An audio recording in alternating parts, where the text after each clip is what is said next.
one as president who can deal with that and that has the capability to do it. So, thank you. Thank you. Let's give him a round of applause.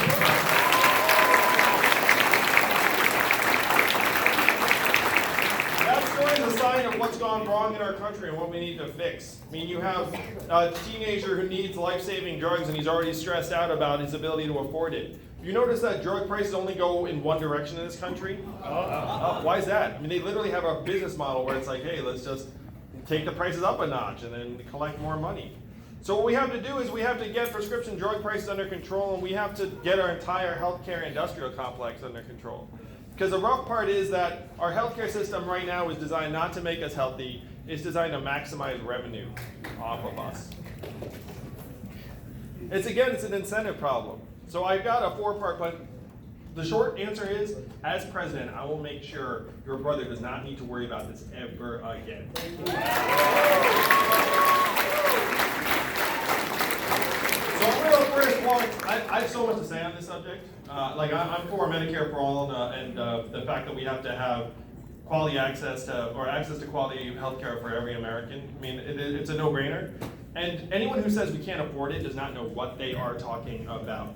Because I've done the math about it. Yeah. No, seriously, we spend so much more on our healthcare than any other industrialized society to worse results. And so when you look at the system, you say, like, oh, we're going to pay for it. It's like, are you kidding me? There is so much money floating around this system that if we rationalize it in any way. So here's the plan to get drug prices down. Number one, you say to the drug companies that first the government can negotiate lower prices on our behalf. That sounds common sense. They can't do it right now because the drug lobby has prevented us from negotiating lower prices. Number two, they can't charge Americans a lot more than they charge other citizens in other countries. It is right now commonplace for an American drug company to charge us 2, 3, 4 times as much as they charge citizens of another country, even though in many cases we help develop the drugs. So you have to say, look, you have to get your prices down to the standards that you're applying to other societies. Number three, if you don't do number two, then we can force license your drug, and then we can manufacture it ourselves. Do you think that drug companies will not want that to happen and thus will keep the price under control? Yeah. If you appeal to drug companies' character or humanity, it's a waste of time. They only have one set of incentives at the bottom line. You have to hit them where it hurts. You have to say, look, you can't gouge us, and if you do, we'll license the drug and we have a public facility to manufacture them. And then all of a sudden, you will see the prices stay under wraps because other countries don't accept gouging and neither should we. Am I right? Yeah. I was just with a guy named Dean Kamen. I haven't shared this story. You guys know who Dean Kamen is? Raise your hand. He invented the Segway. Now the Segway you think of as a certain thing, but he also invented a portable dialysis machine that you can take home with you, and it lets you have dialysis not in one of the treatment centers, but at home. Incredible, groundbreaking invention. Would improve the lives of many people, would save us tens of billions of dollars. So of course there's a portable dialysis machine in every home that needs it, right? No. And why is that? Because once again you had in this case it was the device company lobby that said no, portable dialysis, no, bad for patients, bad for people, even though all the data says it's good for patients, good for people. Why? Because they're making $110 billion off of bringing people in to the current treatment centers and plugging them in. And they said that's a better business model for us, it makes more money, so we're going to try and ban the portable dialysis machines. That is the situation we're in right now. I was just with Dean Kamen, and I said to him, oh my gosh, I cannot wait to cut that red tape for you, break the stranglehold that the device companies and the drug companies have in our government, and make sure that if someone needs dialysis, they can get it at home. These are the things that are possible for us if we have a government that actually responds to us. And that is why we're all feeling so lost right now, is that you feel like the government does not care about us, which it generally does not. That there are these pipes that are clogged full of lobbyist and corporate cash. It's true. The pipes are just clogged full of millions and millions of dollars. That's why your brother's struggling. That's why you look up and say, like, how does this make sense? It doesn't make sense. The only way it makes sense is if the corporate interests can profit from it. So I want you all to imagine what it will take to flush the pipes clean. I'm going to suggest it might take a candidate like me who has no one to answer to but the citizens and parents and people that are.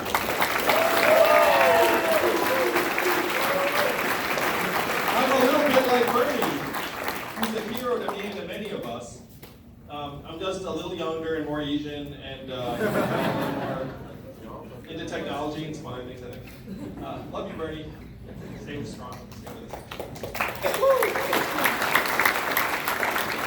So after we get into office, here's how we break the stranglehold. Because just having the right person in there doesn't even do the trick, honestly. I guess that's the way it goes. So number one, I will say, look, I'm the President of the United States. I will never take corporate speaking fees for personal gain after I leave office for the rest of my life. Yeah. Because it is human nature to go soft on people that are going to pay you $250,000 to schmooze their clients 4 years later. That's just human nature, and you have to know that I work for you and not them. Culture started at the top. If your president says, hey, no corporate fees for life, then everyone else all of a sudden starts looking around being like, oh wait, you mean I can't just go work for the company, it's going to pay me lots of money? Then the next big step we take is we have to unify the source of money and our people. Because right now you have the companies with the money and then the people over here being like, what the heck is happening? And I've been running for president for a little while now and I see how it happens. Is that you have the people, all of you beautiful people right here in this room, and then you have the money someplace else.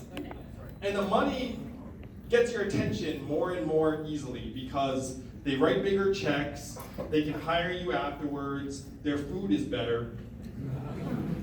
And so as a legislator, you just start like following the money over time. So how we change that is we put 100 democracy dollars into the hands of every American adult voter.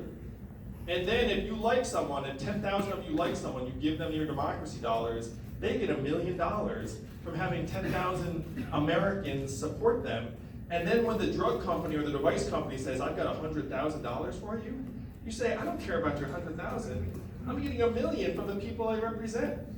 This would wash out lobbyist money.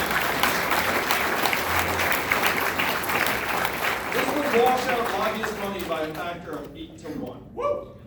So this is the big problem in American life right now. It's corrupt, money's taking over everything, and then everyone's like, I've got a rule, I've got a rule, I've got a rule. The rules, we all know. I can write whatever rule I want, the corporate money will find a way back in.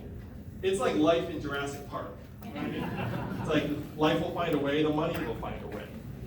The only way out is to unify us and the money. And this is one of the things that we can do very, very quickly. Again, capital flows are something that we have vast control over and flexibility over. The biggest lie in American life today is that we don't have the money. Do you all remember voting for the $4 trillion bailout of Wall Street, the financial crisis? Me neither. And do you remember anyone being like, where are we going to get the money for Wall Street? Oh, when it was time to give them $4 trillion, they found the money. And then we come and say, hey, let's humanize the economy. They'll be like, where are you going to get the money? You know what I mean? It's like what we have to do is we have to essentially think of ourselves as banks. We have to say, like, we are the owners and shareholders of this country, and it's our money. And I guarantee you, as the math guy, the money's there. We have the money.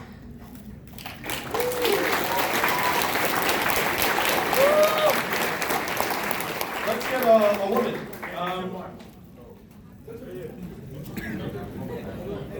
There's a woman right there with her hand up, right? Yes, in the black hat. Yeah, go ahead, shout it out. I'll repeat it. First, thank you for, we're thrilled as Vegas Yankee that you love the boba straw. Woo! Thank you. I love the boba straw. Thank you, Vegas Yankee. I was careful that you wanted a question from a woman because I wanted to do my due diligence. We were tabling at UNLV, and then we got to just engage with the Bernie table, and I promised that I would ask one of the questions from a man named Tyler. Is that cool? Yeah, please. All right. You stated that you would keep private health insurance companies in addition to creating a Medicare for all plan. Will private insurance companies be subject to price caps on prescriptions? Will private companies still be allowed to charge premiums and deductibles?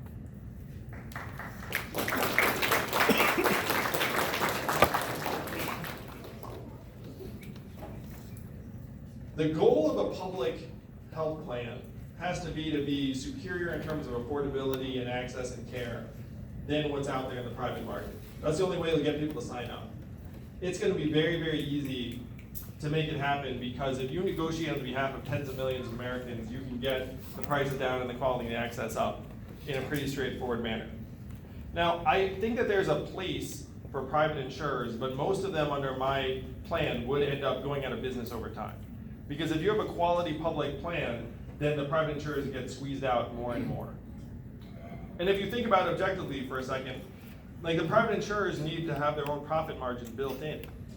So to outcompete them, you actually have some wiggle room. You need to do a better job, and then you actually don't need to profit on behalf of the American people. So if the government does its job, most private insurers will get phased out of the business over time. What you'll be left with is a handful of private insurers that are serving niche industries and niche needs in various places in the economy. And those companies, I think, will actually serve a productive purpose, because you'll have certain resources get invested in research and development of various things that might not have happened under the public system. So I wouldn't get rid of all private insurance, but under my plan, if we do our job right, most private insurance will disappear.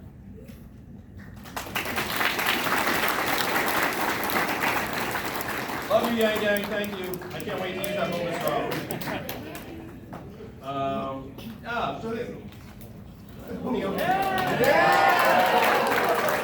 so popular, I didn't know that was gonna happen. I picked the right person, apparently. Sorry, massive fan, but as much as I agree with a lot of what you say, and I disagree with your stance on medical, on a lot of the do you not think that a lot of the issues in the current medical system could be solved by simply shortening the patent time on current standing drugs by allowing generic medicine to be created, since in the past year they lead to a 10% decrease in drug prices, and overall time they led to a decrease in a large amount of drug prices, and simply the patent system is broken in its entirety, which allows these drug prices to be raised. They simply shorten the time in which patented medical medicine could be sold. Could we not allow for a drop in price without harming the private industry?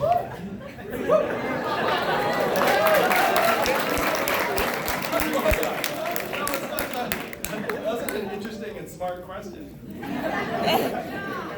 So to repeat it, he's suggesting, hey, if you just shorten the patent shelf life of drugs, would that not do the trick just as effectively? And what I'd suggest is that there are a lot of moving parts in the healthcare system that are independent of just the drug prices. I have a friend who's a private investor, who's like brilliant woman, and she said she has never seen profiteering and price gouging at the level, not just of the drug companies, but also the device manufacturing companies and the private insurers. So there are a bunch of moving parts to the system that if you were to just focus on drug patents, you'd still wind up with other parts of the system that have massive overpricing. And you know this in part because if you had the misfortune of interacting with our healthcare system, you know the pricing is a complete, it's like a maze. And they charge different people for different things based upon a whole host of factors. They could charge you one thing, and then if you went 3 counties over, they charge you something completely different. So there are a lot of pieces to this that are outside of the drug patenting system. I agree with you that there are some inefficiencies and excesses in the drug patent pipeline. I'm not sure just shortening the life, the time period is the win, because you'd end up changing incentives on both sides. You would make some of the drugs available earlier, which is a good thing, but then you might also change the incentives on the front end. Right now, the drug companies have been outsourcing their R&D to smaller companies. They haven't been investing in drug research like they did in previous times. And so I'm not sure if you change the incentives, whether that might actually hurt some of the innovation we want in that space. That was the most technical answer I've given it. No, I don't want to end on that because it's a little bit too wonky. Give me something broad, a little bit optimistic, something feel good.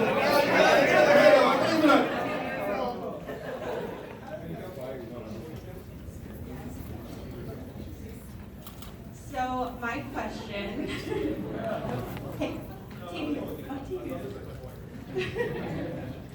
so my question is, minimum wage has always failed to keep up with inflation, and it has never been linked to the consumer price index. And I want to know why UBI will be different, and if you have considered linking it to the consumer price index.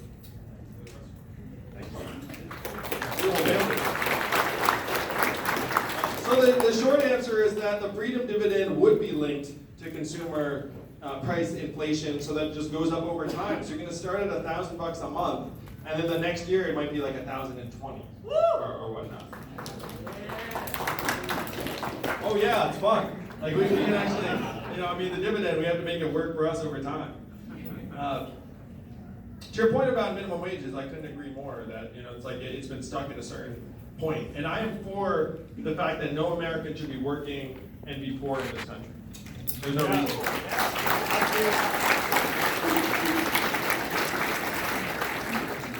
So I'm for re-examining the minimum wage in different environments. The thing that just makes me not want to focus on it solely, there are two things. Number one, if you increase the minimum wage, it does nothing for caregivers or parents like my wife or people who are doing work that we know is indispensable at home that would not be considered a job for the purpose of a higher minimum wage. The second thing is that as someone who's run a small business, there are situations where if you were to increase minimum wage, there are some small businesses that would actually take that on the chin. And there are big differences between like a megacorp that can totally afford to just pay its workers $15 an hour, and then some struggling like hardware store or some place that's like owned by a family where like for them it might cause them to pull back on shifts or something else. So it's much better just to put the money directly into our hands, and then that makes the business community stronger and happier. We have more money to spend. We go into these stores and spend that money. Those stores then hire more and are better able to grow and expand and hire more people and pay their people well and treat their people well. To me, that's a more efficient way of getting the money into our hands just directly than having it go through businesses, because many of us are doing work that right now we know is just as important as the work that gets done in one of these stores or businesses, but it's at home, or it's with family members, or it's taking care of loved ones. And so we need to see that as the kind of work we need to do as well. But now, it's going to go up and up. We've never received it at $1,000 a month because it has to go up with our costs, and it will. Do you see the vision, Las Vegas? Do you see what we can do? Are you going to make it real with me? We can make it real in 2020, 2021. I will be back, and we will have ourselves one big party, Las Vegas. Thank you all very much. Give it up for Andrew, yay!